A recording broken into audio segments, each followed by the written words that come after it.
අපි ටිකක් අමුතු බෝතලයක් ගෙනාවා. ඒක පෙන්වන්නයි අද හදන්නේ. බෝතලේ නම් මේඩ් ඉන් චයිනා එකක්. ඒ වුණාට හොඳ පාටයි. අපි නම් අරගත්තේ පල්ලේ බැද්දෙන්. මිල නම් 1395ක් විතර වුණා. මේ ජාති ටික තමයි ඇතුලේ නම් තිබ්බේ. මේකේ විශේෂත්වය වගේ අපිට නම් දැනුනේ බටේ දාලත් වතුර බොන්න පුළුවන්, නිකන් වතුර බොන්නත් පුළුවන්. මේ තියෙන්නේ නිකන් සාමාන්‍ය බෝතලයක විතර වතුර බොන පැත්ත. ඒ වගේම මේ තියෙන්නේ සාමාන්‍යයෙන් බටෙන් වතුර බොන පැත්ත. පොඩි ළමයි එහෙම බොන. මේ වගේ බෙල්ල එල්ල ගන්න පටියකුත් හම්බ වෙනවා. අපි නම් ඒක පාවිච්චි කරන්නේ නැහැ. ඉදිනදා ගෙදර පාවිච්චිට තමයි ගන්නෙ. හයි කරලා බලපුවම මේ වගේ වතුර ලීටරයක් විතර අල්ලනවා.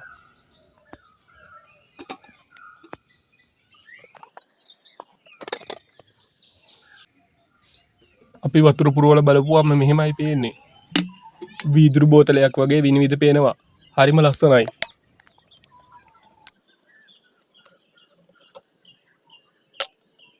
හැබැයි ටිකක් උඩක ඉඳන් එහෙම වැටුනොත් නම් පුපුරන ගතියක් වගේ තියෙනවා.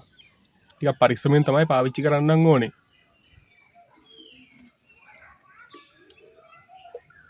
මේ බෝතලේ ටිකක් වෙනස් විදිහකට තියෙන නිසා තමයි මම පෙන්වන්න හිතුවේ. ගිහින් එන්නම් ආයෙමත් වීඩියෝ එකකින් හම්බ වෙමු යාළුවනේ.